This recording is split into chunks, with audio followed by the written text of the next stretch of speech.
São Paulo, estado brasileiro com maior número de infectados e mortes pelo novo coronavírus, já tem data planejada para a retomada gradual das atividades econômicas. Na Alemanha, parte do comércio reabriu nesta segunda-feira com alguns cuidados. Em Bangladesh, a imagem do desrespeito ao isolamento no funeral de um líder religioso. No Canadá, homem abre fogo pelas ruas de Porta-Pique e mata 18 pessoas. Vocalista da banda Green Day, Billie Joe Armstrong, faz homenagem ao músico Adam Schlesinger, que morreu de Covid-19. Eu sou Érica Reis e esse é o nosso Leitura Dinâmica. Fique bem informado. Fique comigo.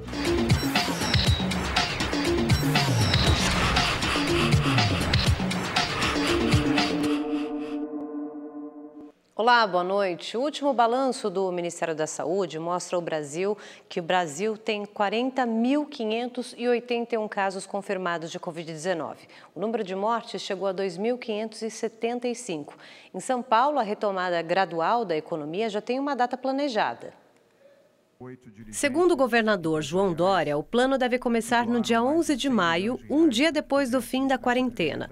A proposta foi concebida pelos secretários Henrique Meirelles, da Fazenda, e Patrícia Ellen, do Desenvolvimento Econômico, além de economistas, envolvendo indústria, comércio, setor de serviços e a área de ciência e tecnologia. João Dória diz que confia na população para que as regras de isolamento sejam cumpridas até 10 de maio. Em Betim, Minas Gerais, a prefeitura decidiu flexibilizar o isolamento social. O decreto que autoriza a reabertura começa a valer na quarta-feira. Só que nessa segunda, muitos comércios já estavam abertos. Não havia fiscalização. Alguns estabelecimentos colocaram barreiras e o atendimento era feito na calçada. Depois do feriado, estão liberados para funcionar shoppings, lojas de rua, salões de beleza e clínicas. Bares e restaurantes também podem atender desde que seja obedecida a distância de 1,5 metro entre as mesas. Também será necessário manter locais para a lavagem das mãos com sabão e recipientes com álcool em gel 70%. Parques, cinemas e boates seguem interditados. O uso de máscaras nas ruas é obrigatório. Quem for flagrado sem a proteção vai ser multado em R$ 80. Com uma população de 400 mil pessoas, Betim teve 10 casos confirmados da Covid-19 e ainda não foi registrada nenhuma morte. A Prefeitura do Rio de Janeiro finalizou as obras do Hospital de Campanha do Rio Centro, na zona oeste da cidade. Os 500 leitos vão começar a receber pacientes com o novo coronavírus quando a ocupação do Hospital Ronaldo Gazola, que é referência da rede municipal para a doença, chegar a 70%. A unidade ainda aguarda equipamentos hospitalares vindos da China, com previsão de chegada entre os dias 29 e 30 de abril. 100 respiradores serão instalados nos leitos de UTI. O município gastou quase R$10 milhões na construção do espaço, além do valor destinado à operação e manutenção da unidade. O ministro da Saúde, Nelson Teich, anunciou a compra de mais respiradores e testes da Covid-19. O material é essencial para a liberação planejada da quarentena. A nossa previsão de compra de testes subiu para 46 milhões de testes. Hoje foram comprados 3.300 respiradores. Desses 3.300, 1.150 vão ser entregues em maio. Com isso, a gente está atuando em 3 braços que são fundamentais. Um, entender melhor a doença, fazer o diagnóstico, entender a evolução. A segunda coisa é preparar a infraestrutura para o tratamento, para que a gente, nesse tempo em que a gente está afastado e que vai ser usado para melhorar, preparar para o cuidado. E o terceiro, que a gente vai, com essa preparação, desenhar esse programa de saída progressiva, estruturada e planejada do distanciamento social. O presidente Jair Bolsonaro defendeu nesta segunda-feira a democracia e o funcionamento do Congresso Nacional e do Supremo Tribunal Federal. No domingo, o presidente Jair Bolsonaro foi até o setor militar urbano em Brasília para se encontrar com manifestantes que pediam o fim do isolamento social e protestavam contra o Congresso, o Supremo Tribunal Federal e pediam a volta dos militares ao poder.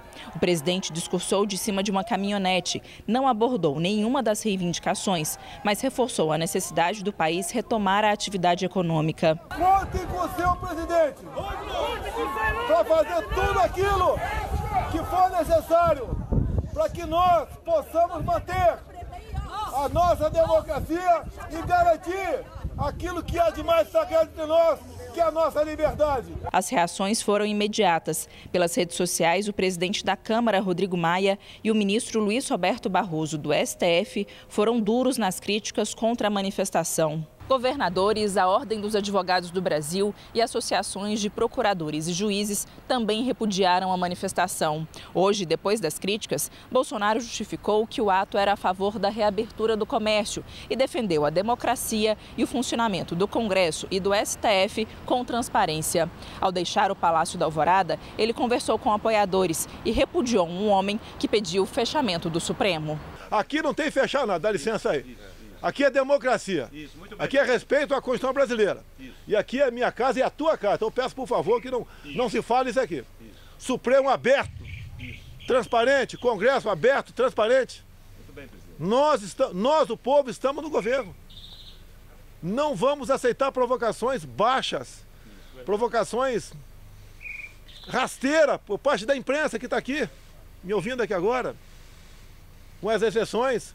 Vamos transmitir a verdade. Sobre as reivindicações da manifestação de ontem, o presidente responsabilizou infiltrados e negou ter atacado os outros poderes.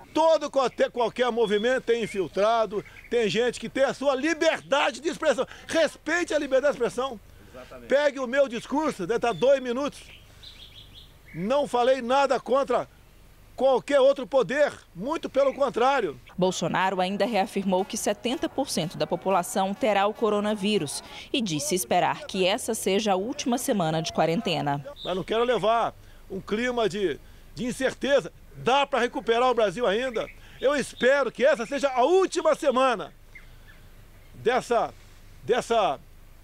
quarentena, dessa maneira de combater o vírus, todo mundo em casa. A massa não tem como ficar em casa porque a geladeira está vazia. Em reação à manifestação pró-intervenção militar, o Procurador-Geral da República, Augusto Aras, pediu ao STF a abertura de um inquérito para apurar se houve violação da Lei de Segurança Nacional, já que os atos eram contra a democracia. A investigação não tem como alvo o presidente Bolsonaro, mas o procurador justificou a iniciativa, alegando que deputados federais participaram da organização do movimento. Aras ainda ressaltou que a única ideologia que o Estado brasileiro admite é a democracia participativa. A Justiça Federal de Brasília determinou que seja suspensa por 4 meses a cobrança dos empréstimos consignados de aposentados do INSS e do Serviço Público. Na decisão, o juiz determinou que o Banco Central imponha às instituições financeiras a suspensão de descontos feitos direto na folha de pagamento. Procurada, a Febraban, que é a entidade que representa os bancos, ainda não se pronunciou. 6 milhões de pessoas receberam pagamento do auxílio emergencial de R$ 600 nesta segunda-feira. Entre elas, os inscritos no programa Bolsa Família, os cadastrados via site e aplicativo e aqueles que possuem poupança digital. E a Caixa Econômica Federal anunciou a antecipação do pagamento da segunda parcela do auxílio. As novas datas são as seguintes. Nesta quinta-feira, dia 23 de abril, recebem os nascidos em janeiro e fevereiro. Na sexta, os nascidos em março e abril. No sábado é a vez de quem faz aniversário em maio e junho. Na segunda, julho e agosto. Na terça da semana que vem, setembro e outubro. E na quarta, dia 29 de abril, os nascidos em novembro e dezembro. O Superior Tribunal de Justiça suspendeu uma liminar que retirava a exigência da regularização do CPF. Portanto, para poder receber o auxílio, é necessário estar com o documento em dia. Um voo com 10 toneladas de insumos médicos usados no combate à Covid-19 pousou no aeroporto de Confins, na Grande Belo Horizonte. O avião saiu de Xangai, na China. Grande parte do carregamento é de equipamentos de proteção individual, como máscaras. O terminal de cargas do aeroporto de Confins foi reconhecido recentemente pela Anvisa, Agência Nacional de Vigilância Sanitária, por atender às boas práticas de armazenamento. Polícia Militar do Rio de Janeiro confirmou a primeira morte por Covid-19 na corporação. A sargento Carla Nascimento Dias, de 46 anos, era técnica de enfermagem no Hospital Central da PM, onde ficou internada. Ela deixa marido e um filho. Outros 34 agentes foram infectados também pelo coronavírus e mais 2 mortes são investigadas. Em Pernambuco, um idoso foi detido depois de descumprir o decreto de isolamento. Nas imagens é possível ouvir um idoso xingando os policiais militares que tentavam convencê-lo a não passar por ali.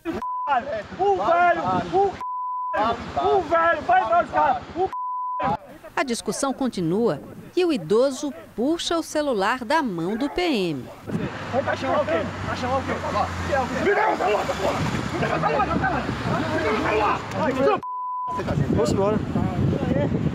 Em seguida, o idoso é imobilizado e detido. No vídeo, ele diz ser aposentado da aeronáutica e desembargador. Mas na delegacia, ele disse que era um engenheiro.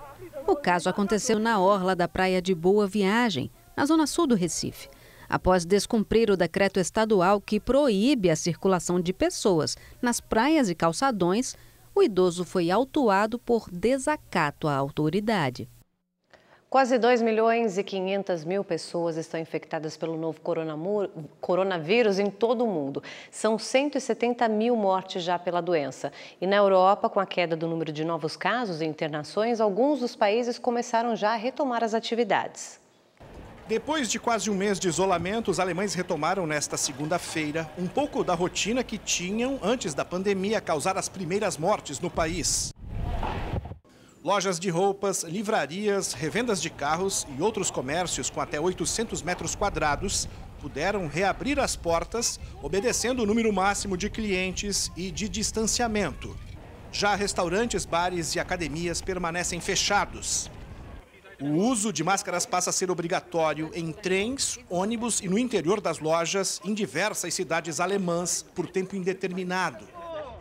Até agora, a Alemanha registrou 145 mil casos positivos, com cerca de 4.600 óbitos.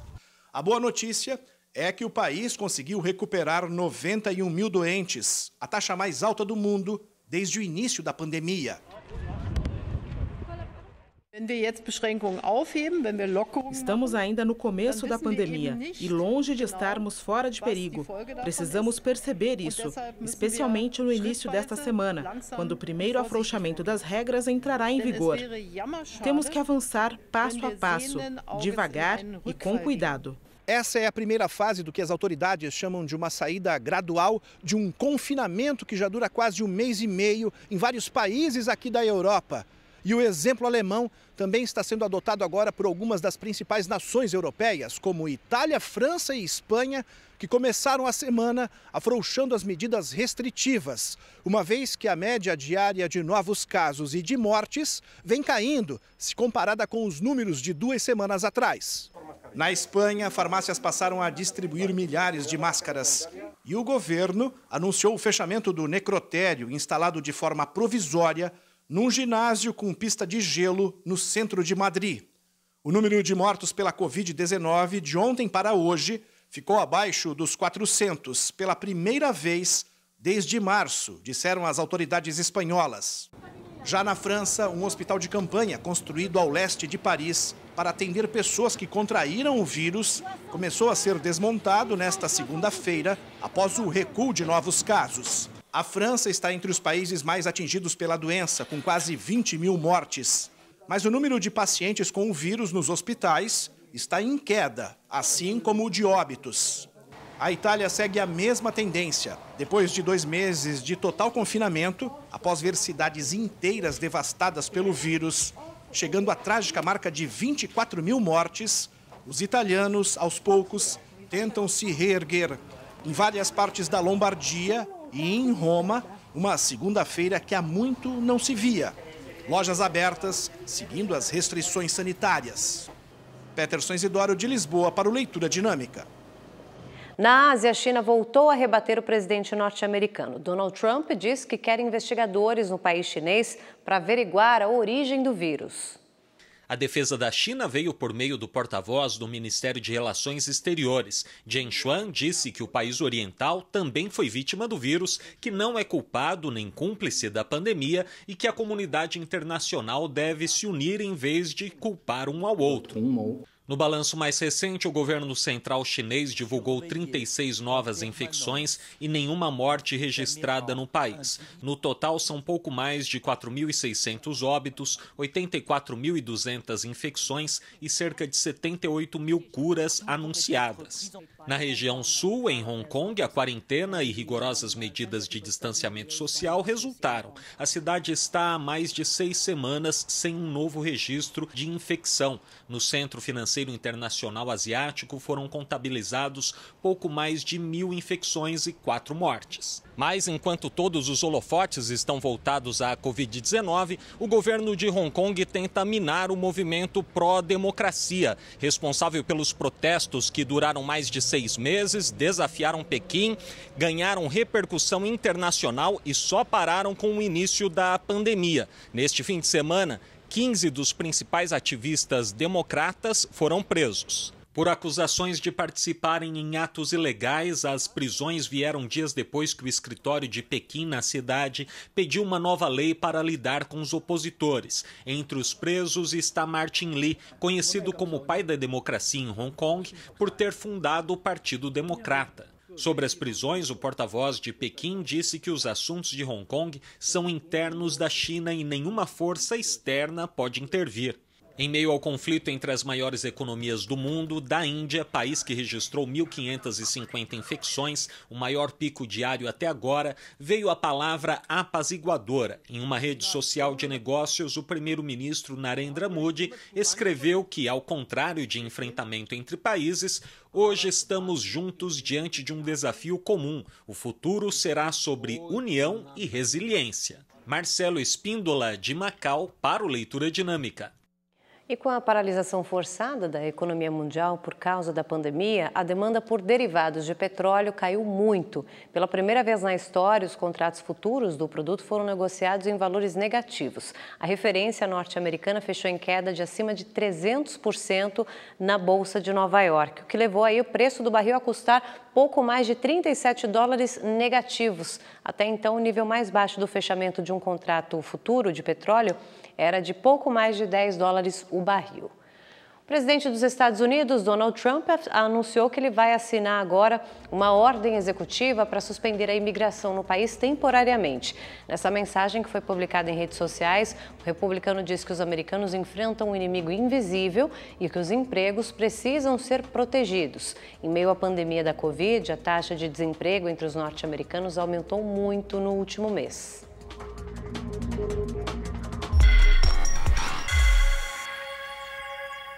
Os Estados Unidos registraram quase 20 mil casos de Covid-19 e mais de 1.200 mortes nesta segunda. Ao todo, o país tem 42 mil mortes. No estado de Nova York, o epicentro da doença, os números de mortes e infectados continuam a diminuir. Houve queda no número diário de novos casos pelo terceiro dia consecutivo. A data também foi marcada pelo menor número diário de mortes em quase 3 semanas, 432. Na capital nova-iorquina, o prefeito Bill de Blasio anunciou o cancelamento de todos os eventos públicos até junho.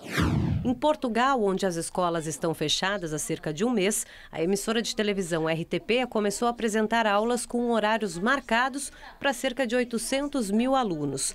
Professores e outros profissionais foram treinados para disponibilizar o conteúdo diário. Inicialmente, os programas são destinados aos alunos do 9º ano. Em Bangladesh, mais de 100 mil pessoas desrespeitaram a ordem de isolamento social para ir até o funeral de um líder religioso islâmico. O país, que tem cerca de 2.500 infectados e quase 100 mortes, está em quarentena até o dia 25 de abril. Na Rússia, centenas de pessoas foram às ruas para protestar contra o isolamento social. O ato aconteceu em frente ao prédio do governo na capital da província, Ossétia do Norte. Policiais tentaram convencer a população a voltar para casa. O país tem mais de 47 mil casos confirmados e 400 mortes. Em Israel, o governo anunciou o afrouxamento de algumas regras do isolamento social que entraram em vigor imediatamente. Entre elas estão a liberação de orações ao ar livre, realização de cerimônias como casamentos e prática de esportes, sempre mantendo uma distância mínima de 2 metros. Novas liberações devem ser anunciadas a partir do dia 3 de maio. Na capital, Tel Aviv, 2.000 manifestantes se reuniram. Eles usaram máscaras e, mantendo a distância um do outro, protestaram contra o primeiro-ministro Benjamin Netanyahu. Eles acusam o político de usar a crise do coronavírus para escapar da acusação de corrupção que pode tirá-lo do poder. E também Israel, Netanyahu e o principal rival dele, Benny Gantz, anunciaram um governo emergencial de coalizão. Essa aliança pode durar até 3 anos, só que os detalhes ainda não foram divulgados. A medida tem como objetivo evitar a 4ª eleição em menos de um ano no país e fazer também o governo que estava paralisado há meses voltar a funcionar.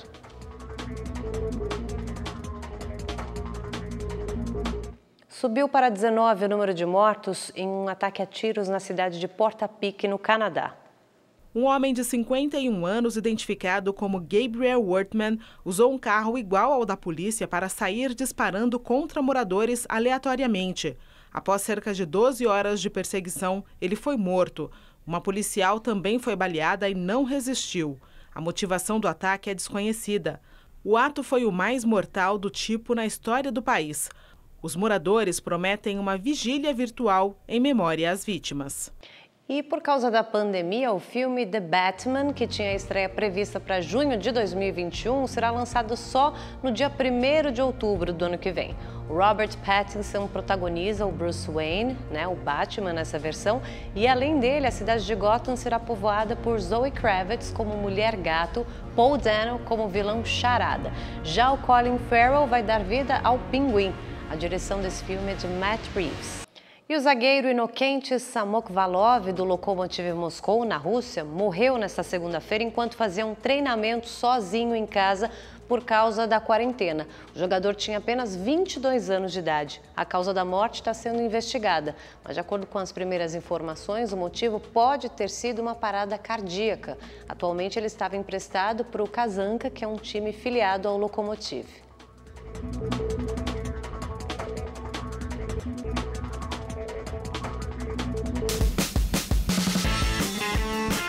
O campeonato alemão de futebol pode voltar em maio. Até o dia 31 de agosto está proibido no país qualquer evento com aglomeração.